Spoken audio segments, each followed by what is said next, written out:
안녕하세요. 소천문학상 발표를 맡은 이사학번 이채연입니다. 오늘은 소천문학상이 어떤 상인지, 그리고 수상작들의 특징과 함께 이 상을 둘러싼 논란까지 차례로 소개해드리겠습니다. 소천문학상은 강소천 작가를 기리기 위해 제정된 상으로 그가 남긴 문학적 유산과 아동문학에 대한 깊은 애정을 이어가기 위해 만들어졌습니다. 그는 아동문학이 단순한 교훈을 넘어 어린이들이 자신만의 독특한 목소리로 세상을 바라보는 기회를 제공해야 한다고 믿었습니다. 소천문학상은 이러한 신념을 기리기 위해 아동문학 작품을 심사 대상으로 삼고 창의적이고 감정적인 어린이 문학을 발굴하고 지원하는 목적을 가지고 있습니다. 소천문학상의 수상 조건은 다음과 같습니다. 첫째, 소천문학상은 등단 10년 이상의 작가들을 대상으로 합니다. 둘째, 매년 2월 1일 이전에 발표된 1년간의 아동문학 작품들을 대상으로 합니다. 즉, 해당 작품은 1년 동안 발표된 작품에 한정되며 이는 심사의 공정성을 기하기 위한 기준입니다. 셋째, 심사 장르가 매우 다양합니다. 동요, 동시, 소년소설, 동극, 아동문학, 평론, 초판본 등 여러 아동문학 장르에서 발표된 작품들이 심사에 포함됩니다. 즉, 아동문학의 다양한 분야에서 모두 공정하게 심사를 진행하며 그 장르에 관계없이 뛰어난 작품을 선정하는 것입니다. 심사는 3단계로 나뉘어 진행됩니다. 1차 심사에서는 문학성과 창의성 등을 중심으로 작품의 완성도를 평가하고 2차에서는 응모 형식, 중복 투고 여부 등을 점검합니다. 최종 심사에서는 문제의식, 문학적 깊이, 아동문학으로서의 가치를 종합적으로 판단하여 수상작을 결정합니다. 소천문학상의 가장 큰 특징은 아동문학의 정신을 얼마나 잘 구현했는지를 평가 기준으로 삼는다는 점이 있습니다. 심사 기준은 명확히 공개되진 않았지만 그동안의 수상작들을 보면 몇 가지 공통된 특징이 드러납니다. 첫 번째로 소천문학상은 아동문학의 본질을 충실히 반영하는 작품을 선정합니다. 수상작들은 공통적으로 아동의 심리를 이해하며 아이들의 눈높이에 맞는 서사와 언어를 사용하고 있습니다. 어린이의 시선으로 세상을 바라보고 표현하려는 진정성이 담겨있는 것입니다. 두 번째로는 창의성과 예술성이 뛰어난 작품을 높이 평가합니다. 소천문학상은 작가 고유의 상상력과 문학적 실험이 잘 드러나는 작품을 중시합니다. 예를 들어 독특한 이야기 구조나 비유적 표현, 다층적 플롯을 통해 독자 스스로 생각하게 만드는 방식이 자주 눈에 띕니다. 이러나 창의성은 서사적 전개나 인물의 내면 묘사, 말의 리듬감 같은 문학적 요소와 결합해 놓은 예술적 완성도를 만들어냅니다. 셋째, 의미 있는 사회적 메시지를 담은 작품에 주목합니다. 특히 사회적 약자에 대한 이해와 연대, 환경보호, 평화와 같은 주제를 다룬 작품들이 자주 선정됩니다. 이는 아동문학이 어린이들에게 가치 있는 메시지를 전할 수 있어야 한다는 기준이 반영된 결과라고 볼 수 있습니다. 작품을 통해 어린이들이 세상에 대한 감수성과 윤리의식을 기를 수 있도록 돕는다는 점에서 소천문학상은 교육적, 사회적 책임을 지닌 문학을 지향한다고 할 수 있습니다. 그렇다면 각 수상작들이 어떻게 위와 같은 심사 기준과 특징을 충족했는지 살펴보도록 하겠습니다. 첫 번째로 소개할 수상작은 박혜선 작가의 쓰레기통 잠들다입니다. 쓰레기통 잠들다 안에 있는 시를 먼저 소개해드리도록 하겠습니다. 세종대왕의 눈물, 죽은 돌고래, 바다거북, 바다새 배에서 비닐 쓰레기가 쏟아져 나왔다. 덴마크 비닐봉지, 영어가 적힌 비닐 쇼핑백, 프랑스어 비닐 포장지, 그 속에 새우깡, 한글로 된 과자 봉지도 있었다. 이는 환경오염의 심각성을 상징적으로 그려내고 있습니다. 작가는 전 세계적으로 퍼진 쓰레기의 문제를 날카롭게 지적하며 아동문학이 사회적 메시지를 전달해야 한다는 점을 강조하고 있습니다. 이러한 작품은 소천문학상이 요구하는 아동문학의 사회적 가치와 창의성의 기준을 잘 충족시키며 쓰레기통 잠들다가 수상작으로 선정된 이유를 잘 보여주고 있습니다. 두 번째로 소개할 수상작은 이금희 작가의 금단현상입니다. 먼저 도서 안에 있는 일부 문장을 읽어드리겠습니다. 세상과 접점을 만들어가고 싶지만 돌아오는 건 결핍과 단절이다. 그러느라 익숙하고 안온한 삶을 잃고 용기와 도전이 필요한 순간을 수시로 맞이한다. 기존의 삶을 잃을 땐 어김없이 금단현상을 앓는다. 이 문장은 아이들이 디지털 세계와 맺는 관계, 그 안에서 흔들리는 정체성과 감정을 상징적으로 보여줍니다. 특히 연결이 끊긴 순간의 공허함을 사실적이고도 섬세한 언어로 그려내며 어린 독자들에게 자신을 돌아보게 만듭니다. 금단 현상은 아동 문학이 현실과 멀리 떨어진 세계가 아니라는 점, 오히려 지금 이곳을 치열하게 응시하고 있다는 가능성을 보여줍니다. 세 번째로 소개할 수상작은 정병호 작가의 서사 동시집 아 명랑대첩이 있습니다. 동시에 수록된 일부 시를 읽어드리겠습니다. 신에게는 아직도 12척의 배가 있사옵니다. 죽기로 싸우면 반드시 이길 방책이 있사옵니다. 신이 살아있는 한 외적은 감히 쳐들어오지 못할 것입니다. 징계에 함께 담아보낸 남쪽 푸른 바다, 잠 못 이루는 흰 달빛. 이는 충무곤 이순신이라는 묵직한 역사적 인물을 동시에 언어로 풀어낸 작품입니다. 많은 어린이들이 역사를 어렵고 지루한 공부로 느끼지만 이 책은 감정과 시를 통해 역사를 마음속에 새기게 합니다. 특히 앞서 읽은 신에게는 아직도는 잘 알려진 명랑해전을 시작을 단단하고 서정적으로 그려냅니다. 마지막으로 소천문학상을 둘러싼 논란과 비판점에 대해 말씀드리겠습니다. 소천문학상은 오랜 역사와 권위력을 가진 상이지만 몇 가지 지속적인 비판도 존재합니다. 첫 번째 비판점은 심사 과정의 불투명성입니다. 심사 기준이 명확히 공개되지 않으며 심사 과정에 대한 정보도 부족해 이를 둘러싼 불공정 심사 우려가 존재합니다. 두 번째로 인맥에 의한 수상 문제도 자주 제기되고 있습니다. 특히 특정 작가와 심사위원들 사이의 친분이나 관계가 수상 결과에 영향을 미친다는 의혹이 끊이지 않습니다. 이는 문학상의 신뢰도를 떨어뜨리는 요인으로 작용합니다. 세 번째는 심사위원의 중복 참여 문제입니다. 한 심사위원이 여러 문학상을 심사하는 경우가 많아 이 심사 과정에서 중복된 영향력이 나타날 가능성을 높입니다. 여러 문학상에서 동일한 심사위원이 지속적으로 참가를 한다면 특정 심사위원의 취향이나 의견이 반복적으로 반영되어 균형 잡힌 심사가 어려워질 수 있습니다. 네 번째는 일부에서 소천문학상이 상업적 수단으로 전락하고 있다는 비판도 제기합니다. 문학상의 본래 목적이 아동문학의 질적 향상과 발전을 기여하는 것이지만 상업적 성공을 목표로 하는 마케팅 전략이나 홍보 효과가 더 중요하게 여겨지는 경우가 있다는 것입니다. 이는 문학상의 순수성과 신뢰성을 훼손할 수 있습니다. 소천문학상은 분명 아동문학의 발전에 큰 기여를 해온 상입니다. 그러나 비판점 역시 외면하지 않고 개선해 나가야 문학상의 가치와 신뢰를 지킬 수 있을 것입니다. 앞으로도 소천문학상이 아동의 시선과 감정을 존중하는 건강한 작품들을 계속 발굴해주길 기대하겠습니다. 감사합니다. 안녕하세요. 저는 이번 어청보 발표에서 박훈근 문학상을 맡은 조현지입니다. 발표 시작하겠습니다.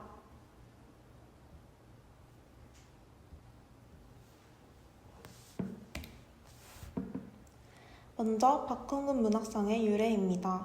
박훈근 문학상은 아동문학의 발전을 염원한 박훈근 선생님에 의해서 1990년에 제정된 상입니다. 이후 매년 시상되다가 잠시 중단되었으며 2005년 제15회부터는 천주교 출판사인 가톨릭 출판사에서 운영을 이어받아 2011년 제16회부터 다시 시행되고 있습니다. 박훈근 선생님은 생전 주변 사람들이 자신의 이름을 딴 문학상을 제정하는 것이 어색하지 않느냐라고 물었는데요. 이때 우리 부부는 자녀도 없고 뒤를 이을 가족도 없다. 우리가 모은 적은 재산이 얼마나 남을지는 모르지만 모든 아동들을 위해서 쓰고 싶다. 내 사후에는 아내가 그 뜻을 이어갈 것이다 라고 말한 적이 있습니다. 그 뜻에 따라 박훈근 선생님의 부인인 김미사 선생님은 전 재산을 천주교 서울대 교구에 기탁하였고 문학상 운영 자금으로 사용하도록 하였습니다. 이처럼 박훈근 문학상은 아동문학을 향한 진심 어린 헌신에서 비롯된 의미 깊은 상입니다. 다음으로 박훈근 문학상의 수상 방식 및 조건입니다. 박훈근 문학상은 매년 9월 1일부터 다음해 8월 31일까지 국내에서 발간된 모든 형태의 아동문학 작품을 대상으로 심사합니다. 시상식은 매년 11월 11일 박훈근 선생님의 생신에 천주교 서울대 교구에서 개최됩니다. 이때 동시, 동화, 동극, 아동문학 평론 등의 모든 형태의 아동문학 작품을 포함하고 있다는 것이 특징적입니다. 다음으로 박홍근 문학상의 특징을 4가지로 분류해 보았습니다.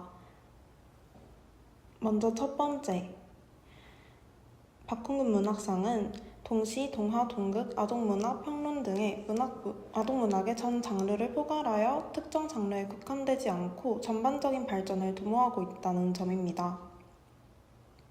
앞서 말씀드린 기간 동안 출간된 작품 중에서 문학성뿐만 아니라 창작의 문학에 대한 기여도를 종합적으로 평가하여 가장 뛰어난 한 작품을 선정한다는 것도 중요한 점입니다. 마지막으로 이 상은 박홍근 선생님의 자발적 기부와 유지를 통해 시작된 만큼 상 자체가 아동문학계에 남긴 상징성과 헌신의 의미를 지닌다는 점에서 특별하다고 볼 수 있습니다. 다음으로 대표 수상작 중 첫 번째 문삼석 아가야 아가야에 대해서 소개하겠습니다. 이 시집은 제목 그대로의 갓난아기를 주제로 한 동요 동시집입니다. 아기의 천진난만함과 순수함, 아름다움에 대한 찬양으로 가득 차 있습니다. 특히 이 시집은 근대 이후 어린이가 어른이랑 구별되는 고유한 존재로 인식되기 시작한 시점을 반영하였고 아동을 보호하고 사랑해야 할 존재로 바라보는 시각이 잘 드러난다는 점에서 의미가 있다고 볼 수 있습니다. 다음으로 대표 수상작 중 하나인 강정규의 촛불입니다. 촛불은 꺼져가는 생명을 위해 평범한 사람들이 만들어내는 작은 기적을 그린 작품입니다. 한 가족이 무대 위에서 엄마를 바라보는 장면으로 시작되며 엄마는 자신의 행복한 가정과 안정된 삶을 가졌다고 말합니다. 하지만 그 일상의 이면에는 희생과 사랑, 치열한 삶이 자리하고 있음을 은유적으로 보여주며 독자에게 깊은 울림을 줍니다. 마지막으로 권태문의 초대 전보를 친 항아리입니다. 이 작품은 작가에게 소천문학상뿐만 아니라 이 작품은 작가에게 박홍근 아동문학상뿐만 아니라 소천문학상까지 안긴 대표작입니다. 빈 항아리가 파란 하늘을 담고 싶다는 꿈을 품고 기도를 하던 어느 날 비가 내려 항아리에 물이 가득 차자 하늘이 비치고 나비가 찾아오며 밤에는 별빛이 비춥니다. 항아리는 기쁨에 겨워 별님에게 속삭이며 초대 전보를 친다는 시적인 표현으로 꿈과 희망, 기다림의 의미를 상징적으로 그려냅니다. 이처럼 상상력과 상징성이 잘 어우러져 있는 동화로서 독자에게 따뜻한 감동을 선사합니다. 이상입니다. 안녕하세요. 저는 한스 크리스티안 안데르센 상에 대해 발표할 문헌정보학과 김민주입니다.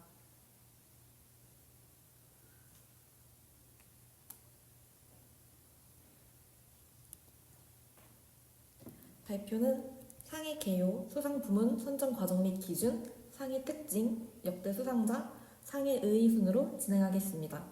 그럼 발표 시작하겠습니다. 한스 크리스티안 안데르센 상은 1956년 시작된 이후로 짝수 해에 맞춰 경년으로 수여하고 있습니다. 문학계에서 오랜 역사성을 지니며 세계적인 권위를 자랑하는 상이기도 합니다. 본래는 글 부문만 있다가 1966년부터 일러스트레이터 부문을 신설하면서 그림 부문도 새롭게 생겨났습니다. 이 상은 덴마크의 국제아동청소년도서협의회가 덴마크 왕실의 후원을 받아 주관하는 세계적인 아동문학상이며 글 부문, 그림 부문으로 나뉘어 아동문학 발전에 지속해서 공헌한 저자와 사파가에게 상을 수여합니다. 상의 이름은 덴마크의 유명한 동화 작가이자 아동문학가인 한스 크리스티안 안데르센의 이름에서 따왔습니다. 수상 부문은 글 부문, 사파 부문으로 나뉘며 각각 저자와 사파가 한 명씩을 선정하여 상을 수여합니다. 국제 아동 청소년 도서 협의회 회원의 국가 안데르센 위원회에서 자국 대표 작가를 추천하면 국제심사위원들이 심사를 통해 1차로 최종 5인의 후보를 선발하여 보도자료를 통해 발표합니다. 그 후 3월에 열리는 볼로냐 국제아동도서전에서 최종 수상자를 발표합니다.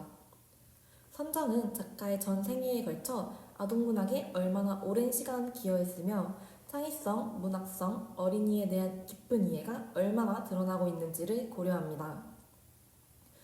국제아동청소년도서협의회가 발표한 선정 기준은 예술적이고 문학적인 글과 그림일 것, 어린이들을 참여시키고 어린이들의 호기심과 창조적인 상상력을 북돋는 작품인 동시에 공감의 시작을 형성하는 작품일 것, 예술적 표현의 다양성, 그리고 그것이 독자들의 문화적 체험에 영향을 미치는 작품일 것, 창작 활동 기간 동안 작품은 지속적으로 새롭고 혁신적으로 발전하고 있을 것, 지금까지 일생을 통한 작품 활동인지, 그리고 앞으로의 창작 활동으로 더 많은 공헌을 할 수 있을 것인지 5가지가 있습니다.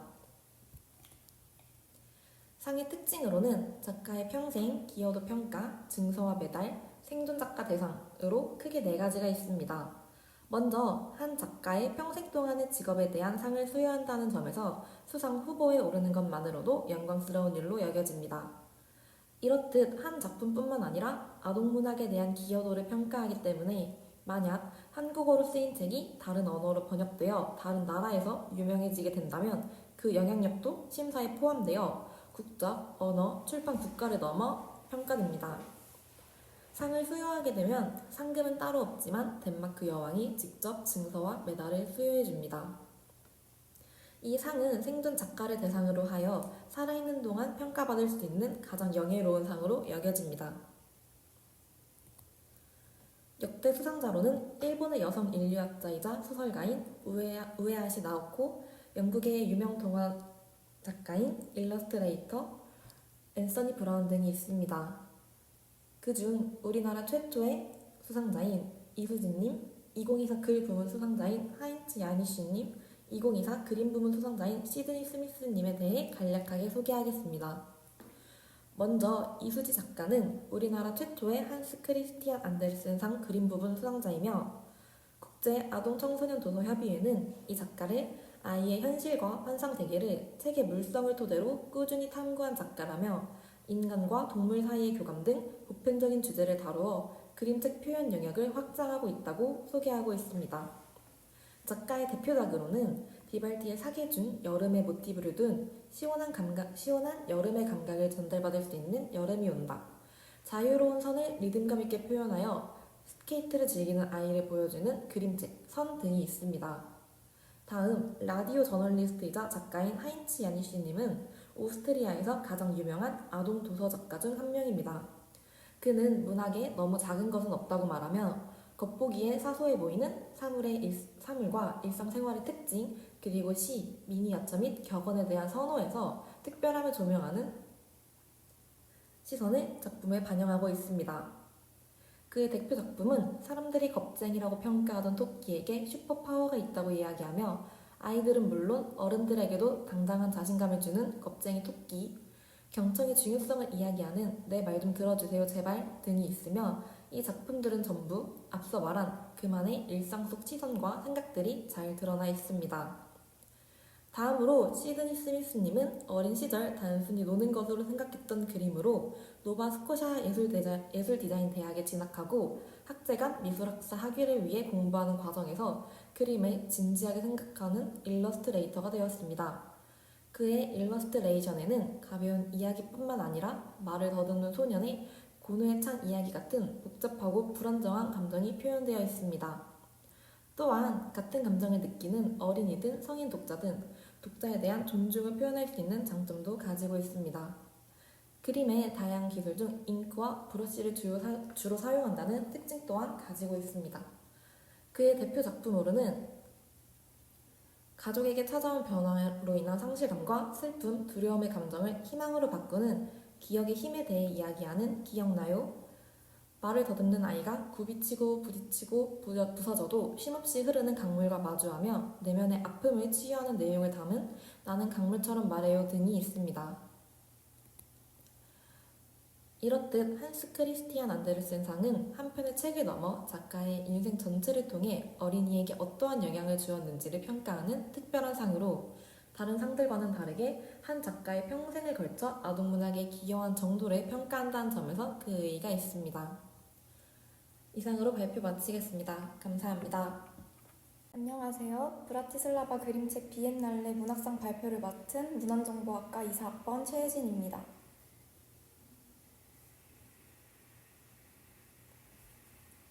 개요 및 역사, BIB의 특징, 참가 및 심사 과정, 시상 부문 및 내용, 수상작 및 작가들에 대해 차례로 알아보겠습니다.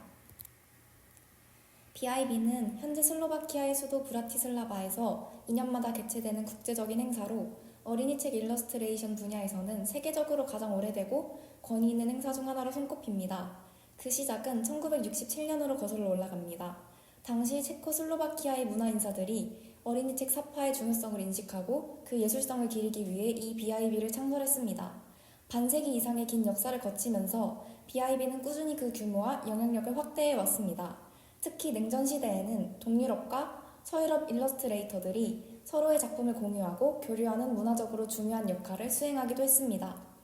현재는 유네스코와 국제아동청소년 도서협의회라는 국제적으로 권위 있는 기구들의 후원을 받으며 어린이 책 사파 예술의 발전과 국가 간 문화 교류 활성화를 주요 목적으로 삼고 있습니다.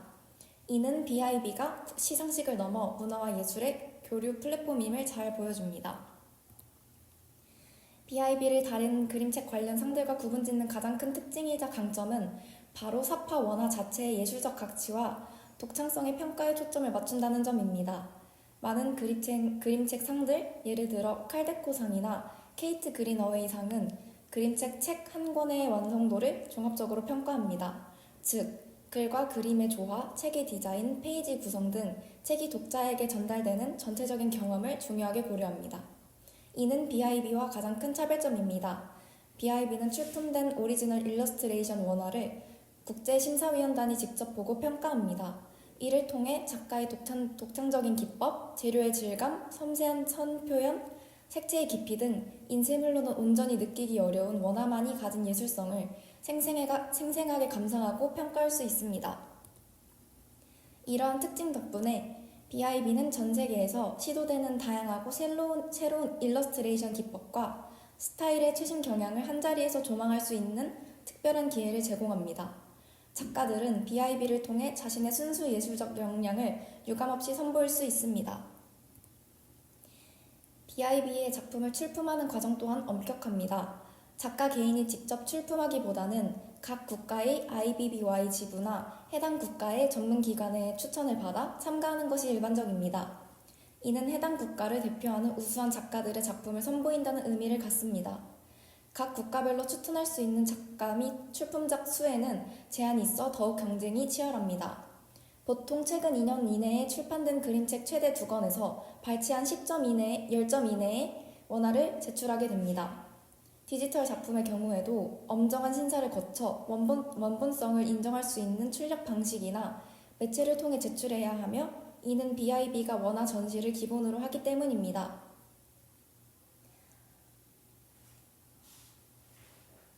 심사는 전 세계 각국에서 모인 저명한 일러스트레이터, 미술평론가, 아동문학 연구자 등으로 구성된 국제심사위원단이 맡습니다.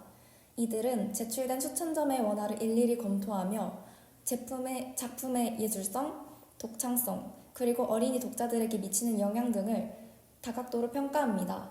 여러 차례의 토론과 심도 있는 평가 과정을 거쳐 최종 수상작들이 선정되며 이 과정은 매우 공정하고 투명하게 진행됩니다. BIB는 뛰어난 일러스트레이션에 대한 인정을 다양한 시상 부문을 통해 보여줍니다.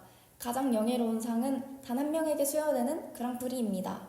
BIB 출품작 전체를 통틀어 가장 혁신적이고 뛰어난 예술성을 보여준 작품에 주어지는 최고의 영예입니다. 그랑프리 다음으로는 황금 사과상이 있습니다. 5명의 작가에게 주어지며 대상에 버금가는 권위를 인정받는 중요한 상입니다. 한국 작가들이 이 상을 여러 차례 수상하며 세계적인 실력을 입증했습니다. 펜은 창의적이고 인상적인 작품을 선보인 5명의 작가에게 수여되는 상으로 역시 국제적인 인정을 받는다는 의미가 큽니다. BIB에는 작가뿐만 아니라 출판사의 노력을 기리는 상도 있습니다. 출판 영예상은 우수한 일러스트레이션이 담긴 책을 기획하고 출판하여 그림책 예술 발전에 기여한 출판사에게 수여됩니다. 이는 좋은 그림책이 나오기까지의 출판사의 역할이 얼마나 중요한지를 보여줍니다. 또한 방문객 중 어린이들이 직접 투표하여 선정하는 어린이 심사위원상은 어린이들의 순수하고 솔직한 시각을 엿볼 수 있다는 점에서 매우 특별한 의미를 가집니다. 특히 그랑프리 수상자에게는 다음 BIB에서 개인 전시회를 개최할 기회가 주어지며 동시에 다음 BIB 국제심사위원으로 참여할 수 있는 자격이 부여됩니다. 이는 수상 작가에게 세계 그림책계에 지속적으로 기여할 수 있는 기회를 제공하는 특별한 혜택입니다. BIB의 오랜 역사 속에서 수많은 일러스트레이터들이 이 무대를 통해 세계적인 명성을 얻었습니다. 역대 수상자 중에서도 제1회 수상자인 일본의 야수오 세가와 독특하고 개성 강한 화풍으로 유명한 프랑스의 에릭 바튀, 그리고 한국 작가 최초로 그랑프리를 수상한 조은영 작가가 대표적입니다. 조은영 작가는 2011년 그림책 달려라 토토의 원화로 대상을 수상하며 한국 그림책의 위상을 세계에 떨쳤습니다. 최근에는 2021년 스페인의 엘레나 오드리오솔라가 수상했습니다. 마지막으로 BIB가 그림책과 독자에게 주는 의미에 대해 알아보겠습니다. 첫째, BIB 수상작 및 전시작 정보는 우수하고 예술적인 가치가 높은 그림책을 선별하는 데 매우 귀중한 기준이 됩니다.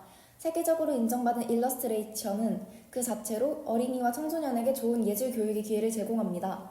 둘째, BIB에서 소개된 뛰어난 일러스트레이션 작품들과 작가들을 활용하여 어린이와 청소년들을 위한 창의적이고 교육적인 프로그램을 기획하고 운영할 수 있습니다.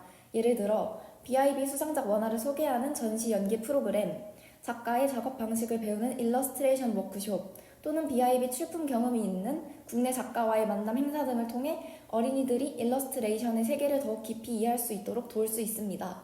셋째, BIB를 통해 그림책에서 일러스트레이션이 단순한 사파를 넘어 스토리텔링으로 강화하고 독자의 상상력을 자극한 핵심적인 요소이자 독립적인 예술 형식임을 어린이와 보호자들에게 효과적으로 알릴 수 있습니다.